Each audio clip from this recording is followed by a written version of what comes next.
తాకట్లో ఉన్న బంగారాన్ని విడిపించి ఆ రోజున మార్కెట్ ధర కట్టి మిగిలిన డబ్బును మీకు అందిస్తుంది Kommuri gold.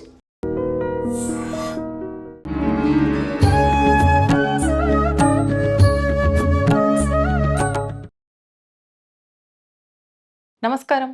Welcome to I dream. ధర్మ మార్గం విత్ విజిత కార్యక్రమానికి స్వాగతం. ప్రస్తుతం మనతో పాటు ఉన్నారు సంత్ సదానందగిరి బాబాజీ. మనందరం కూడా అంటే 109 సంవత్సరాల బాబాజీ అని చెప్పి అనుకుంటూ ఉంటాం, పిలుచుకుంటూ ఉంటాం. మరి బాబాజీ ఇప్పుడు నా ముందున్నారు. బాబాజీ ముందే నేనున్నాను. మరి బాబాజీతో మాట్లాడి మరిన్ని విషయాలు తెలుసుకునే ప్రయత్నం చేద్దాం. నమస్కారం బాబాజీ. జై గురుదేవ్. బాబాజీ కొన్ని సార్లు నిద్రలో కలలొస్తూ ఉంటాయి చాలా ఎక్కువగా. కొన్నిసార్లు పిచ్చి కలలు, పీడ కలలు, కొన్నిసార్లు స్వామివారే కల్లోకి వచ్చినట్లుగా, ముఖ్యంగా శివుడు కలలోకి వచ్చినట్టుగా అనిపిస్తూ ఉంటుంది. అంటే కొంతమంది ఆ వచ్చిన టైంని బట్టి, వచ్చిన విధానం కలలో ఏమొచ్చిందో దాన్ని బట్టి నెక్స్ట్ మనకు ఎలా ఉండబోతుంది అనేది కూడా డిసైడ్ చేసుకుంటారు. అసలు నిజంగా స్వామి కల్లో వస్తే ఏం జరుగుతుంది? మన సనాతన ధర్మంలో మన పూర్వీకులు ఎంత గొప్పవాళ్ళు అంటే కళల శాస్త్రం అనేది ఒకటి రాశారు. ఏ కళలు ఏ సమయంలో వస్తే వాటి ఫలితాలు ఏమి, ఎన్నాళ్లలో వాటి ఫలితాలు కలుగుతాయి, ఇక్కడ కలగనిన టయానికి ఈ మధ్య గ్యాప్కు టైంకు కళలకు పాములు కనపడతాయి ఏంటి, కుక్కలు కనపడతాయి ఏంటి, జంతువులు కనపడతాయి ఏంటి, పగవాళ్ళు కనపడతాయి ఏంటి, మంచి ప్రేమికులు కనపడతాయి ఏంటి, అంటే ఇష్టపడే వాళ్ళు కనపడతాయి ఏంటి, వాటి ఫలితాలు ఏంటి అనేసి కళల శాస్త్రం ఒకటి చెప్పింది. సిగ్మండ్ ఫ్రాయిడ్ అనేవాడు కూడా ఆ కళల గురించి పెద్దగా ప్రయోగాలు చేశాడు. ఫ్రాయిడ్ కళలు 90% ఎందుకు వస్తాయి అంటే ఈ మనస్సు ఆడిచ్చే ఆటలన్నీ మైండ్లో రికార్డ్ అయిపోతూ ఉంటాయి. పగలు మీరు బస్సులో పోతూ ఉంటారు, మీ ముందు సీట్లో ఎవరో ఇద్దరు ఏదో ఒక విషయం మాట్లాడుకుంటూ ఉంటారు. మీకు ఆ విషయంకు సంబంధం లేదు, కానీ ఈ చెవులు వినేసాయి. వినంగానే లోపల పోయి రికార్డ్ అయిపోయినాయి. మీకు తెలియకుండానే రాత్రి ఆ రికార్డు మళ్ళీ ఆన్ అయిపోతుంది. మీకు తెలియని ప్రదేశానికి మీరు అక్కడికి, ఇప్పుడు వాళ్ళు చెప్పారు ఆ ప్రదేశానికి మీరు వెళ్ళిపోతారు కలలో. అదే సూక్ష్మ శరీర యానం అంటే ఇంకోటి. కళల్లో ఈ నిద్రాస్థితిలో మానవుడు సూక్ష్మ శరీర ప్రయాణం చేసేస్తున్నాడు తనకు తెలియకుండా. సాధనతో దాన్ని పెంచుకునేది వేరే విధానం. ఇప్పుడు సబ్జెక్ట్ కళలది కాబట్టి సూక్ష్మ శరీర యానం గురించి మనం అక్కర్లేదు. కళలు అంటే 90% ఈ సూక్ష్మ శరీరం చేసే ప్రయాణాలు. వీటిలో మంచి చెడు మన ఆలోచనలు ఏమున్నాయో వాటికి తగినట్లే రిఫ్లెక్టేషన్గా 90% వస్తాయి. ఒక మానవుడు 6 గంటలు నిద్రపోతున్నాడు అంటే ఇంచుమించు 5 గంటల సేపు వానిది కలల నిద్ర. 5 గంటలు సౌండ్ స్లీప్ అనేది సుషుప్తి అవస్థ అంటారు మనోళ్ళు. ఎంత ఆలోచించి జాగృత అవస్థ, నిద్రావస్థ, సుషుప్తి అవస్థ, తురీయం అని 4గా మార్చారు. తురీయం అంటే వీటన్నిటికీ సాక్షిభూతంగా ఉండే ఆత్మస్వరూపం.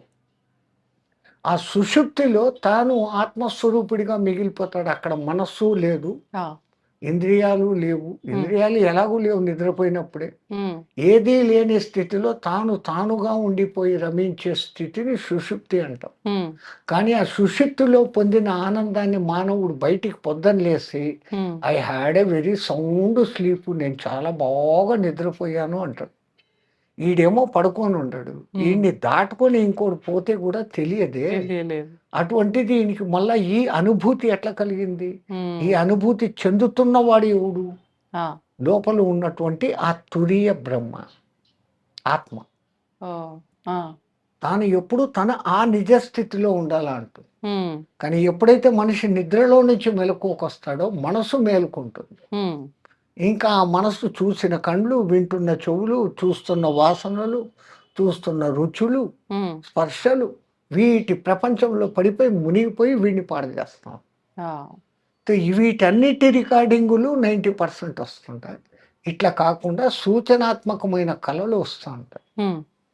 బ్రహ్మముహూర్త సమయంలో వచ్చే కళ తొందరగా ఫలితాలు ఇస్తుంది. అంటే అది పాజిటివ్ వచ్చినా నెగిటివ్ వచ్చినా జరుగుతుంది ఫలితాలు అలాగనే ఉంటాయి.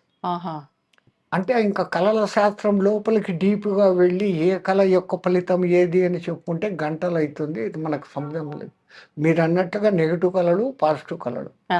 ఏవైనా గానీ తొందరగా ఫలితాలనిస్తుంది. హుహు. అందుకే మన పూర్వీకులు ఏం చెప్తారు, చెడ్డ కళ వచ్చిందంటే లేసి కాళ్ళు కడుక్కొని మళ్ళీ పడుకో అంటారు. అవును.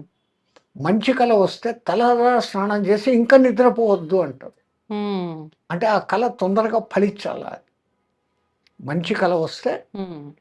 3:30, 4 గంటల టైంలో వచ్చింది, మెలకు వచ్చింది, చూశారు. కళ మంచిది అని మీకు అనిపిస్తే వెళ్లి స్నానం చేసి ఇంకా మళ్ళీ పడుకోకూడదు. ఆ! అదే చెడ్డ కళ అనిపించింది మీకు, వెంటనే వెళ్ళిపోయి కాళ్ళు కడుక్కునేసి హ్మ్. మళ్ళీ వచ్చి పడుకోవడం. అందుకే మన వాళ్ళు చెడ్డ కళలు రాకుండా ఉండేదానికి ఒక మంత్రం కూడా పెట్టారు. ఏంటి బాబాజీ?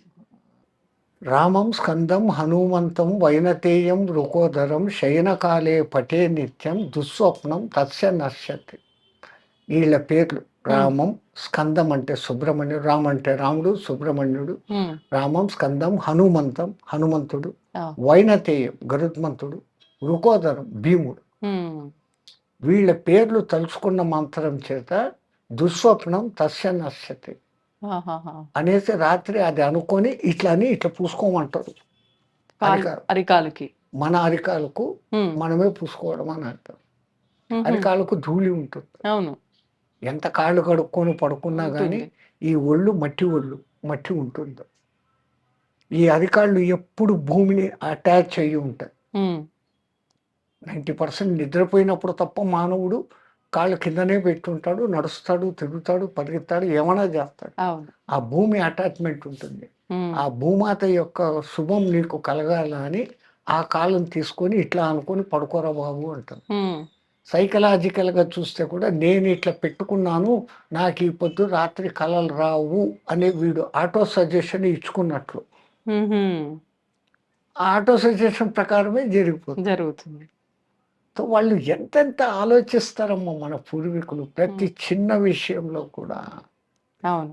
మనం వాటిని పట్టుకోలేకపోతున్నాం. హ్మ్. పిచ్చితనం ఇట్లా అని ఇట్లా పెట్టుకుంటే నిద్ర బాగుపడతదా అని ఆ! అంటారు. ఓకే. ఓకే. నీలో కాన్ఫిడెన్స్ పెరిగిపోయింది. ఇట్లా హ్మ్. పెట్టుకుంటే నాకేమో అయిపోయింది అన్న అయిపోయింది. ఒక కాన్ఫిడెన్స్ వచ్చేసింది.